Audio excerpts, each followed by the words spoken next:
La Russie est le plus grand pays de la planète. Son territoire s'étend sur 11 fuseaux horaires, 2 continents et 6,6 millions de miles carrés de terre. C'est 70% plus grand que les États-Unis.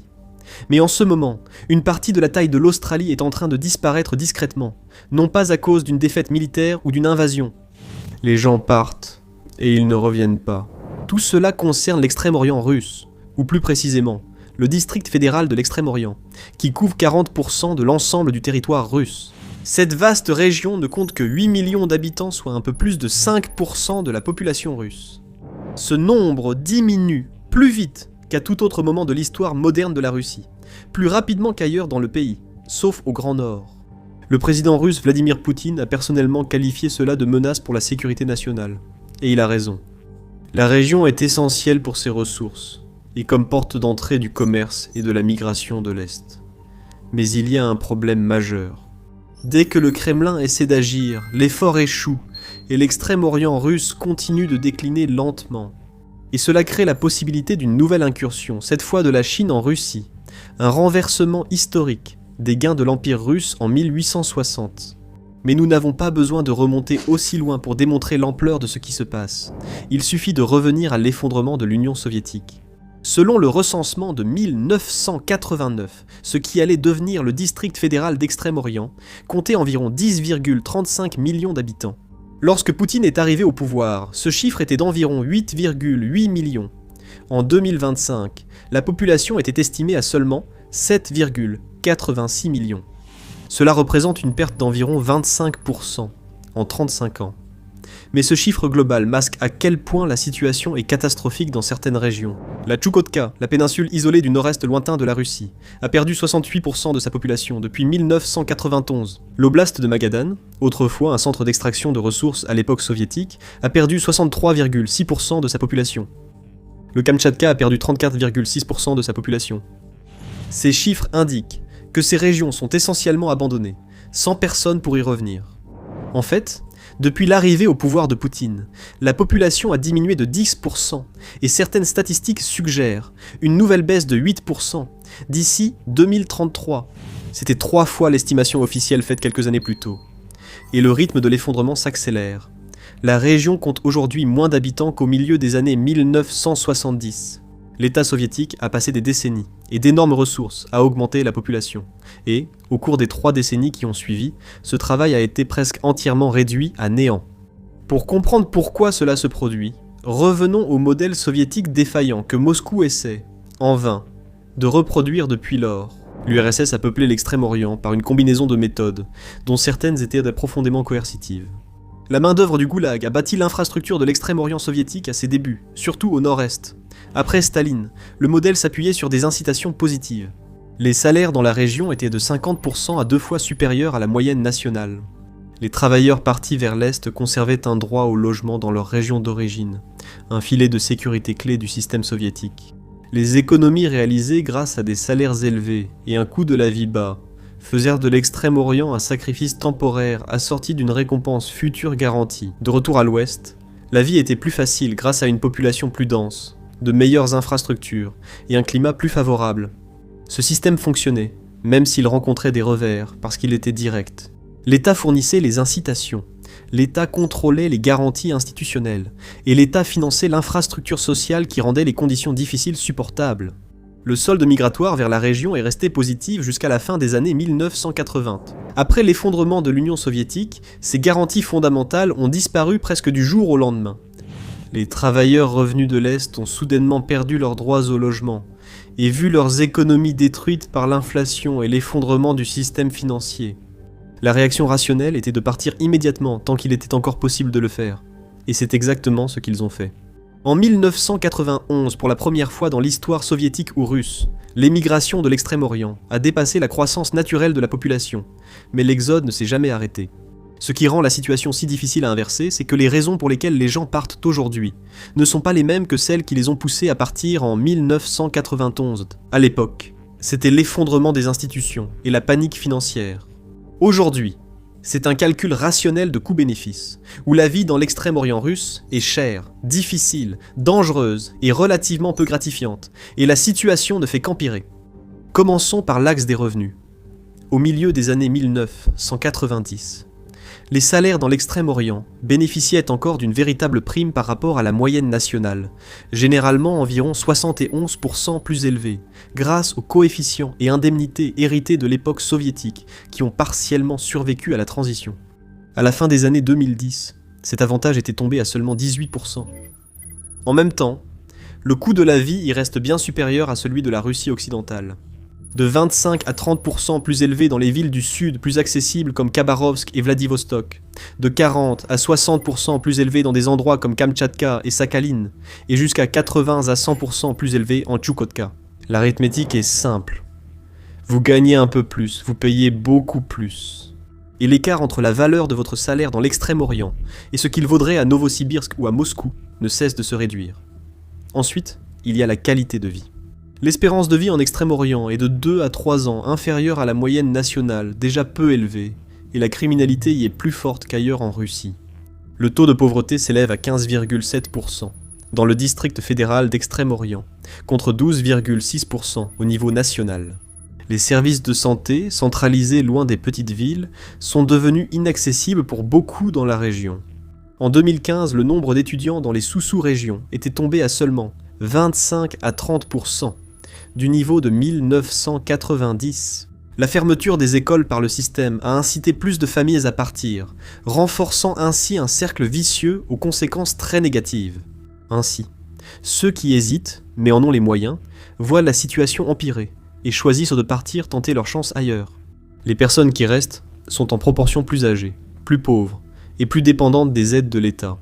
Cela entraîne une baisse de la base fiscale, les budgets locaux servant davantage à soutenir la population vieillissante via les soins de santé et services sociaux, au détriment de l'éducation et de l'autonomisation des jeunes.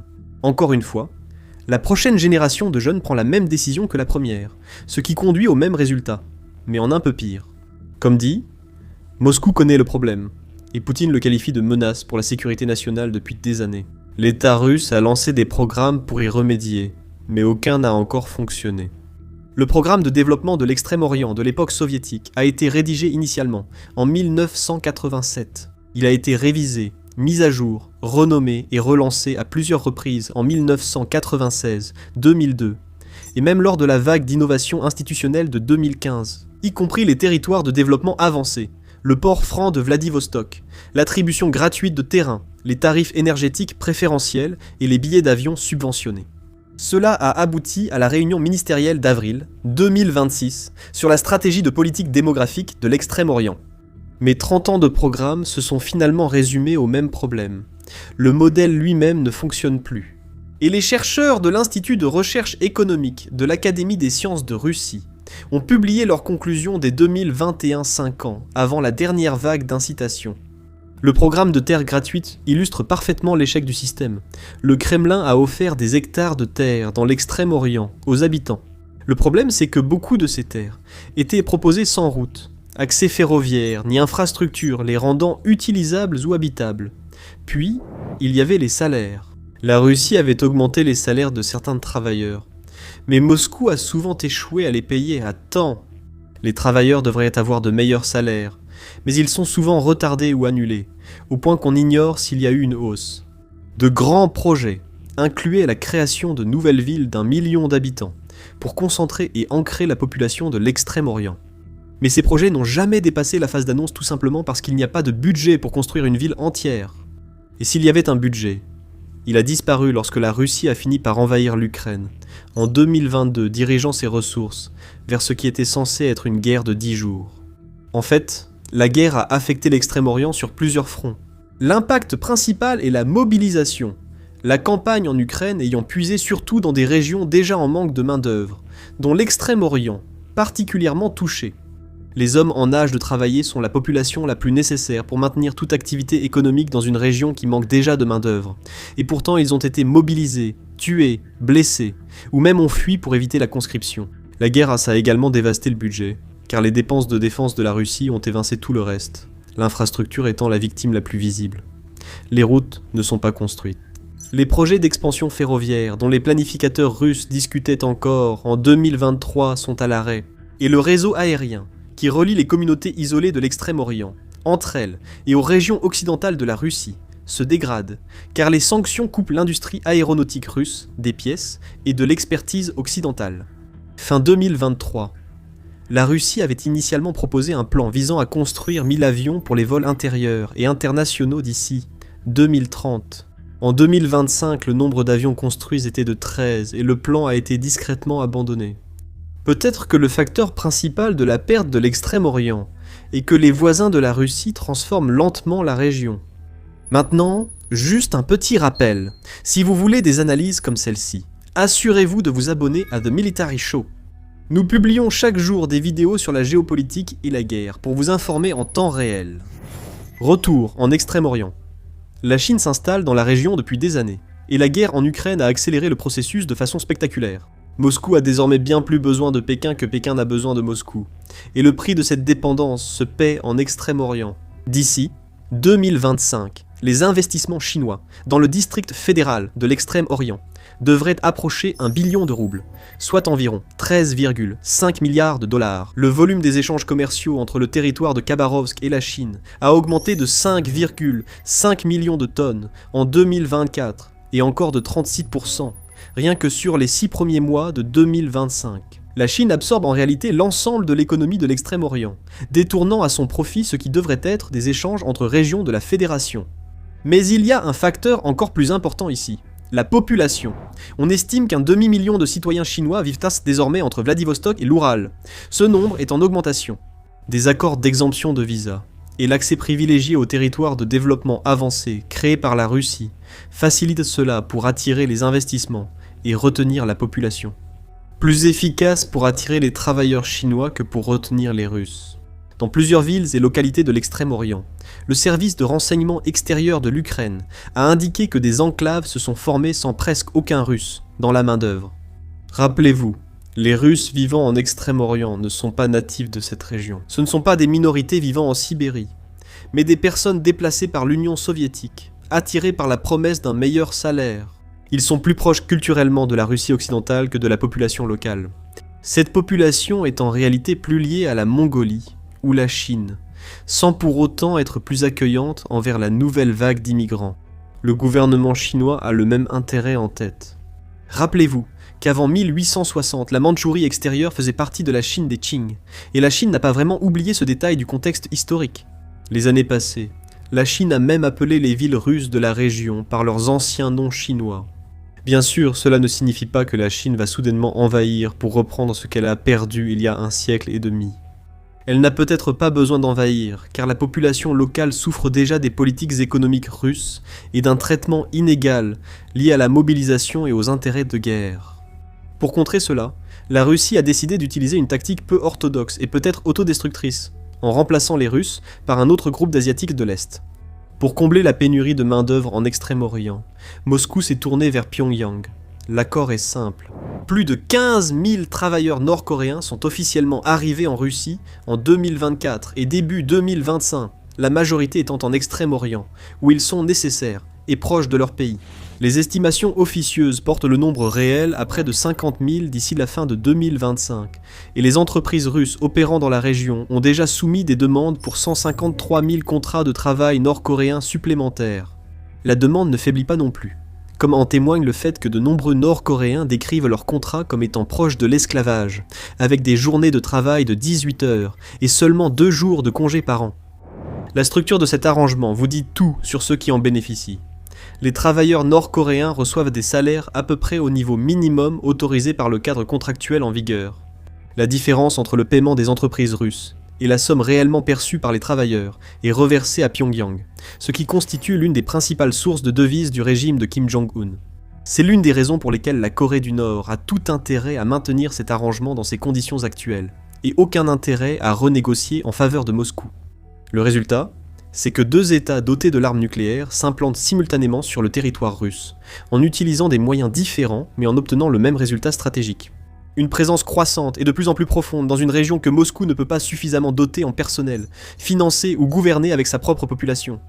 Le service de renseignement extérieur ukrainien a présenté cela comme Moscou finançant la guerre avec son territoire. Un nouveau pari pour gagner et retrouver une stabilité intérieure que Vladimir Poutine a lui-même compromise.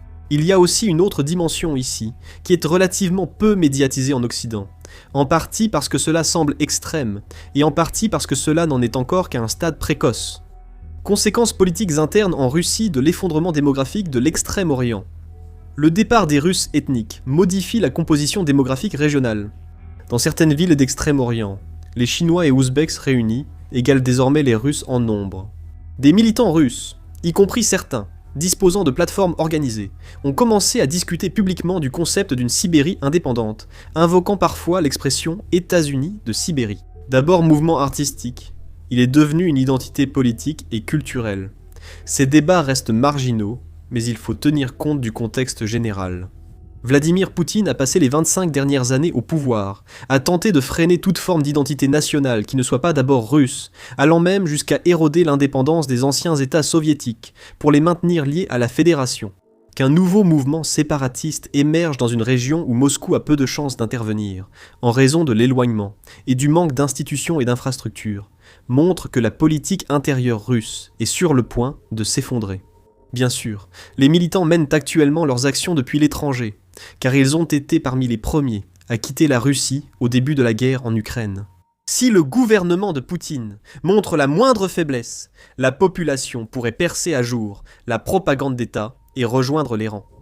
Nous nous retrouvons donc avec une région qui rivalise avec les plus grands pays du monde, abritant les plus grandes réserves mondiales de bois, de poissons, de terres rares, de diamants, d'or et de gisements d'hydrocarbures, bordant la Chine, le Japon et la Corée du Nord, et presque en contact avec l'Alaska à travers le détroit de Bering. Poutine n'arrive pas à donner envie aux Russes d'y rester, et la population locale est lentement remplacée par les Chinois ou les Coréens. Au cours des 100 prochaines années, la richesse des ressources inexploitées et les enjeux géopolitiques liés à la proximité avec d'autres grandes puissances deviendront plus importants. La question sera de savoir qui sera réellement présent, qui dirigera l'économie, peuplera les villes, exploitera les ressources et décidera quels intérêts seront servis. Moscou se présente comme une grande puissance, réaffirmant son contrôle sur son étranger proche, repoussant l'encerclement occidental et projetant sa force en Ukraine et au-delà. Mais elle ne parvient pas à garder sa population sur son territoire, selon la mesure la plus simple du contrôle territorial. La Russie ne va pas réellement perdre l'Extrême-Orient demain, ni lors de la prochaine élection, et il n'y aura pas de soulèvement pour faire sécession de la fédération de sitôt. Mais ne vous y trompez pas, l'Extrême-Orient russe est, lentement mais sûrement, en train de passer d'une domination démographique russe à autre chose. Aucun changement de frontière n'est imminent. Les forces provoquant l'effondrement démographique causent aussi l'effondrement économique, et elles s'auto-entretiennent et se renforcent mutuellement. La réalité sur le terrain, à savoir qui y vit, y travaille, y construit et profite des ressources, évolue, comme c'est le cas depuis des décennies. Poutine le voit. Les chercheurs russes l'ont documenté depuis une génération. Les programmes ont échoué. La guerre a empiré la situation, et il est de moins en moins probable que la tendance s'inverse. Et l'Extrême-Orient n'est que le début des plans de la Chine pour la Russie. Pour en savoir plus, regardez cette vidéo. Et pour rester informé des derniers développements, en géopolitique mondiale et en matière de guerre, n'oubliez pas d'activer la cloche et de vous abonner à The Military Show.